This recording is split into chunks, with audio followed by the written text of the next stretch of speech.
What's the cruelest thing that your step-parent does to exclude you? My stepmom, Rachel, had this perfect system for making me invisible in my own house while looking like Mother of the Year to everyone else. She'd plan these elaborate family activities every single weekend, but somehow there was always a reason I couldn't participate. Oh, we only have 4 tickets to the water park and your dad's cousin is visiting. Maybe next time, sweetie. Or she'd sign up her bio kids, Tyler and Madison, for activities that conveniently conflicted with anything I was involved in.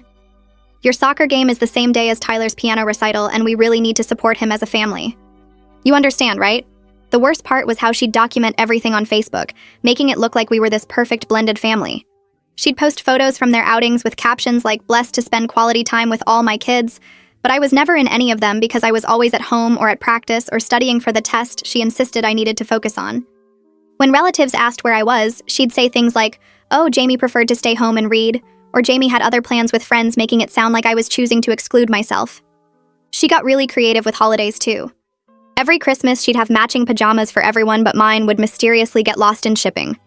She'd act so disappointed and promise to reorder them, but they'd never arrive in time. For family photos, she'd position me slightly behind everyone or on the edge where I could easily be cropped out later. When planning vacations, she'd always pick dates that conflicted with my school events, then act shocked when she realized. "Oh no, that's the same week as your science fair. Well, you worked so hard on that project, we can't pull you out of school. Grandma can stay with you." My dad was completely oblivious because Rachel was so good at making everything seem accidental, or like she was being considerate of my schedule. She'd even buy me expensive guilt gifts afterward and make a big show of it.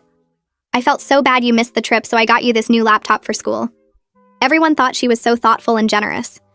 She turned my own extended family against me without them realizing it. At family gatherings, she'd volunteer me for dish duty or babysitting the younger cousins while everyone else played games or watched movies together. Jamie is so responsible and mature.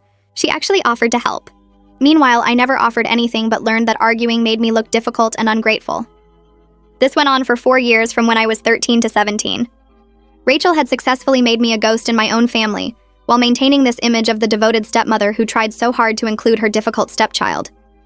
The breaking point came during my senior year. I'd been accepted early decision to my dream college with a partial scholarship. It was this huge achievement that I'd worked for years to accomplish. The acceptance letter came in December, and I was beyond excited to share the news at Christmas dinner with the whole extended family there. Rachel knew about it because the letter came to the house, but she acted thrilled and said we'd make a big announcement at dinner to celebrate properly. Christmas Day arrived, and we had about 20 relatives over. Rachel had decorated everything perfectly and made this elaborate dinner. Right before we sat down to eat, she stood up with her champagne glass to make an announcement.